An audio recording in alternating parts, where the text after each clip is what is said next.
31 ડિસેમ્બરના રોજ અત્યારે રાજકોટ શહેરમાં નવ વર્ષની ઉજવણી ચાલુ છે અને રાજકોટ શહેર પોલીસ તમામ પ્રકારની તૈયારીઓ સાથે બંદોબસ્તની અત્યારે રોડ રસ્તાઓ ઉપર કરી રહી છે અને રાજકોટ શહેરમાં 4 DCP Shri, 6 ACP Shri, 20 PI Shri અને 60 પીએસઆઈ શ્રી મળીને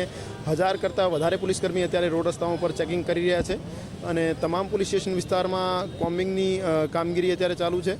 અને પોલીસ સ્ટેશન વિસ્તારના જે મેઇન રસ્તાઓ છે, એન્ટ્રી એક્ઝિટ પોઈન્ટ્સ છે, ત્યાં ચેક પોઈન્ટ અને નાકા લગાવીને બેરિકેડિંગ સાથે બ્રીથ એનાલાઇઝર મારફતે ડ્રિંક એન્ડ ડ્રાઈવના કેસો કરી દેવામાં અત્યારે ચાલુ છે અને આ સિવાય વાહન ચેકિંગ અને જીપીએક 135ના કેસો પણ કરી રહ્યા છે। हमारी एसओजी અને ક્રાઇમની ટીમો જ્યાં જ્યાં પાર્ટીઓની મંજૂરી આપવામાં આવી છે અને જ્યાં જ્યાં પાર્ટીઓ યોજવાની શક્યતાઓ છે ત્યાં ચેકિંગ કરી રહી છે અને તમામ ગેરકાયદેસર પ્રવૃત્તિઓ ઉપર નજર રાખી રહી છે। એની સાથે સાથે એસઓજીની ટીમ પાસે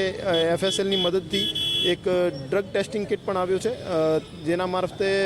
જે ડ્રગ કન્ઝ્યુમ કરીને જાહેરમાં ફરનાર વ્યક્તિઓની ચેકિંગ અત્યારે તાત્કાલિક કરીને એનો રિઝલ્ટ તાત્કાલિક મળે છે અને એના ઉપર એનડીપીએસ એક્ટ હેઠળ કેસો કરી શકાય છે। આની સાથે સાથે એસઓજી પાસે નાઇટ વિઝન ડ્રોન પણ છે, જેની મદદથી અવાવરૂ જગ્યાઓ જ્યાં રેવ પાર્ટીઓ યોજવાની શક્યતા હોય છે ત્યાં નાઇટ વિઝન કેમેરાની મદદથી ચેકિંગ ચાલુ છે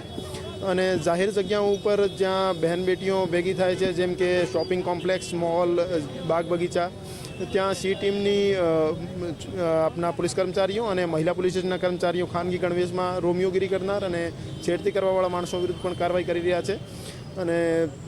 તમામ રાજકોટ શહેરવાસીને હું અપીલ કરવા માગું છું કે આપ નશાકારક દ્રવ્યોથી અને ડ્રગ્સથી દૂર રહો અને પોતાના પરિવાર સાથે શાંતિપૂર્ણ રીતે આપ નવ વર્ષની ઉજવણી કરો અને અત્યારે કોઈ પણ એવો નેગેટિવ ઇન્સિડન્ટ અમારા ધ્યાનમાં નહીં આવ્યો અને શાંતિપૂર્ણ રીતે નવ વર્ષની ઉજવણી ચાલી રહી છે।